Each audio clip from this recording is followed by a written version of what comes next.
Hey everybody, what's cracking? That was my terribly corny way of introducing Crackdown 2 with James Cope, producer at Ruffian Games. How are you doing, sir? I'm very well, thanks. It's great to be here. Very cool. So we're looking at Crackdown 2, and me and you are looking at it right now. Yeah. Why don't you start off by just sort of setting up what's going on in the sequel? Tell us kind of what has affected Pacific City and what we're fighting against this time. Yeah, so I mean, kind of from where Crackdown ended, one of the things that the player did in Crackdown was actually release this kind of freak virus, these freaks into the streets of Pacific City, and it's one of the things that was really lingering on from the end of the first game. So we've come back to Crackdown 2 about 10 years later. Effectively what's happened is that freak virus has gone completely out of control. It's kind of infected most of the population of Pacific City. Agency's lost control. A terrorist group called the Cell is formed in that time period, and basically destroyed or sabotaged the agent program. So they've kind of like been caught on the back foot and have kind of retreated back into their world of the Agency Tower. And the freaks and the Cell have just gone out of control. And Pacific City, even though it's gone through this kind of like period of regrowth from when we saved the city from the gangs, it's gone wrong. So big new skyscrapers have been built. They've been knocked down, so the place is like a war-torn environment, and our mission in the game is to create this thing called Project Sunburst, and that's the assembly of a giant energy weapon to destroy the freaks and hopefully save Pacific City once for all. Cool. So what's going on right here? I mean, our lovely driver of the demo here has jumped into a helicopter. So my lovely partner Billy here is flying a helicopter over from the Agency Island at the moment. So basically what's happening is that Billy and Peter are playing campaign game and co-op. There's no distinction really between single player and campaign co-op for us, because it's the same game world. You're just playing with more players. The really beautiful thing about this is that you can be anywhere in the world, separate from your three friends, and you can really be doing anything you want. You can be working as a group together, or you can be working completely separately doing missions. So what's actually going on here is that Peter's just run into the front of a Cell stronghold. It's a tactical location, and Billy's trying to give him some air support from a helicopter, which he's raining down rockets from, and just basically causing general devastation. Although you can see that there's like a bunch of stealth snipers on rooftops who are taking pot shots at him, which he's just handily destroyed with more rockets. He just unlocked an achievement, so he's obviously doing something. Oh yeah, cool. So I think that was the Bomberman achievement, which is kind of cause lots of explosions. I mean, Crackdown for us was always about causing lots of explosions, and it's really just about that kind of over-the-top action experience of having lots of things to kill and lots of things to blow up. Absolutely. So it looks like they've just about done that tactical location.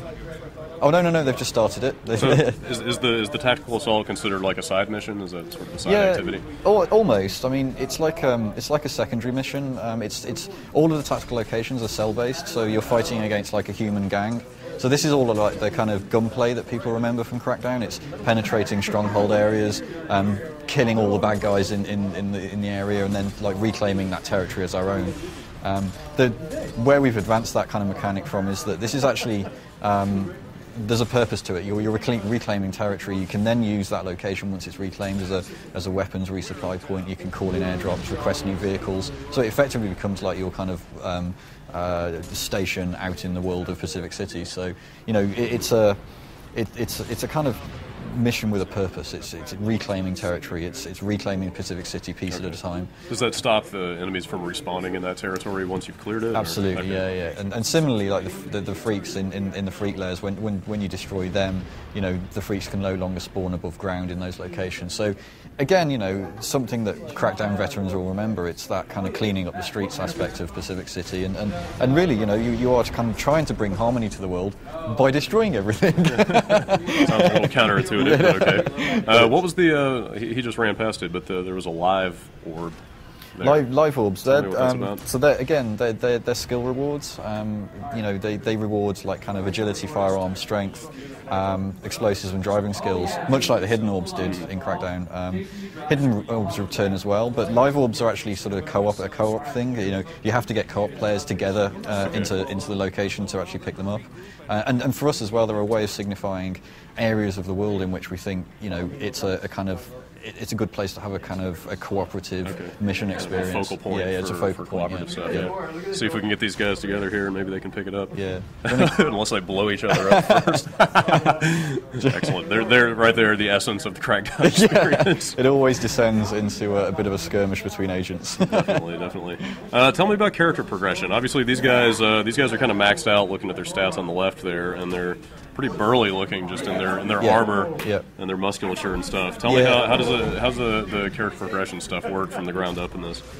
So agents are basically mindless killing machines. You know, they are clones, and there's no real character to them. What we wanted to do with the kind of agent now is really reinforce that. They become a mobile weapon. You know, the whole armor upgrade system is there to actually get them to this point where they are just a kind of mobile tank, a human in human form. So the progression really through the skills, you get up to kind of level 5 where these guys are at the moment, and you can. It's really a reflection of how you play. If you play as a kind of guy that uses firearms all the time, you get more powerful weapons unlocked. If you're a guy that likes blowing lots of things up, you get bigger explosions. So it's a very kind of straightforward system of reflecting what you invest your playtime in. And everyone knows this. It's that play Crackdown. It's skills for kills. So you earn skills for killing things. So it's very straightforward. I noticed recently that Bulletstorm, the new Epic game, is throwing around this "kill with skill" phrase as a tagline. Really? I was wondering if you guys had heard that and how you feel about that possibly infringing. No. We'll always say that emulation is the greatest form of flattery. To be honest, the games industry borrows ideas from each other all the time. There's no harm in it at all. And I think that's actually for the benefit of us all. Sure. You look back at some games even only sort of 2, 3, 4, 5 years ago, and there's ideas that have flourished through into pretty much all games. I mean, the idea of achievements is probably one of the best ideas in video games for 10, 15 years, and the fact that they penetrate through all of the games now is fantastic. Forgive me, I'm feeling a little bit of vertigo here. Can you tell me what's going on? So Billy just went on to the top of Hope Tower, which is kind of the tallest building in the game in the beginning of Crackdown 2. Nice hint there towards the fact that buildings gain in height. The agency tower is something that grows. So he just jumped down using the wingsuit and tried to do a wingsuit stunt. But that thing is crazy. Which is like a nice base jumping exercise.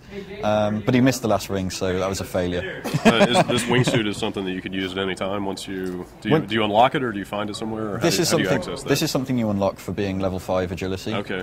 So it's like, really for us, it was about the ultimate reflection of agility skill. Okay. Obviously, the most agile thing you can do is fly, right? Yeah. Basically. So do all the? I mean, you've got gun combat, hand-to-hand combat, explosives, driving. Yep. Does each one of those, when you max out at level 5, do you get some kind of trinket like the wingsuit, or? Effectively, you get them throughout the progression. So taking driving as an example, at level 2 driving, you get the access to the agency buggy, which is like an off-roader with a machine gun mounted on top of it, and then through the levels you get the supercar, the SUV, the tank, and ultimately helicopters. And each of those vehicles has a unique ability. The buggy is an off-roader with a machine gun. The supercar is incredibly fast and agile, but it can also scoop vehicles out of the way, so it throws things up in the air. The SUV is able to bunny hop and stick to walls and drive up buildings. And the tank is pretty much that. It's just an indestructible killing machine. Right. But the helicopter is the ultimate thing, and that is the reflection of the verticality of Crackdown 2. Very cool. So first Crackdown was pretty much the purest example of a sandbox I could think of. You had like the territories with the crime bosses, and it was just pretty much go kill these guys any order you want. Otherwise, do whatever the hell you want. Yeah. This one seems to be a little bit more structured. From what I've seen so far. Can you tell us what are the primary objectives that you're chasing throughout the game, and like what the kind of progression is through the missions? Yeah. So I mean, I mentioned it just before there. I mean, Project Sunburst is your primary objective. That is it. But what we tried to do with Crackdown is that we kind of took on the criticism of the first game that people had, and they said that they were kind of didn't know what they were doing or why they were doing any of it. And it was a great sandbox experience, and we've tried to retain that, but also introduce this ultimate purpose. So from the very beginning of the game, you know what you're doing. Therefore, you feel engaged. You feel like you're working towards an ultimate objective. Right. And so it's much more clear in its communication. And again, you know, we've tried to introduce a kind of a little bit of a hand-holding section in the beginning of the Crackdown. You know, it's like we want to get people into the idea of how the mechanics work of the game. Again, that was something that people felt they lost engagement with in Crackdown. But the really key thing for us is that we wanted to introduce a bit of structure without having lost any of that open world experience. You know, we do believe that we are uniquely, truly open world. You know, you can do any objective in any order, explore the world, anything you find you can do. That's still and true, that's still retained. Okay, you know, so it's trying to address those faults, but also still keeping that beauty of that open world. And we think we've done really well with that. We've managed to find a nice harmony. So you guys are Ruffian are a new developer, but a lot of you guys worked on the first game. Yeah.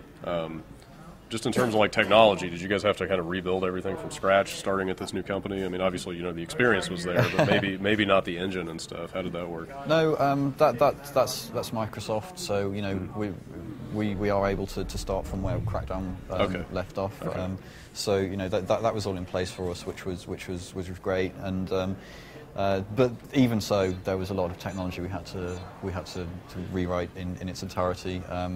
You know, fundamental to us with Crackdown 2 is that we wanted to really enhance that online experience, and you know, going from a two-player co-op system, which was very limited, to a truly go anywhere, do anything four-player co-op experience with like 16-player multiplayer on top as well, meant we had to completely gut that entire system, rebuild it all from the bottom up, and that had like knock-on impacts into the way that AI worked and all that kind of thing. So there was a lot we kind of set out to do. We had a few key goals in mind about how we wanted to take the Crackdown franchise forward with Crackdown 2, and you know, that kind of all built around the fact that we wanted to do bigger, better, more. You know, sure. we wanted to have thousands of enemies on screen. I was like going to say, it seems like you really amped up the scale of your crowds here. Yeah, so I mean, the crowd system was important. Again, you know, coming back to that, addressing some of the faults of Crackdown, we always felt that it was great fun to run over crowds of people, but you always got punished. And you know, this is a way of introducing this ability to just mow down thousands of characters and have loads of enemies on screen. What better way to devalue human life than turning it into a monster? Right? Yeah. Who cares if they're a bunch of mutants? You know? Absolutely. They're beyond saving. No, right? you're going to feel no guilt about this. But no. I mean, from engine terms, you know, we've got a team that's worked incredibly hard on delivering this kind of experience, and you know, it's all thanks to their mass intelligence and hard efforts. So, you know, they've done something that's really genuinely impressive here. So you guys are out in July. July 6th, yeah. We're creeping up.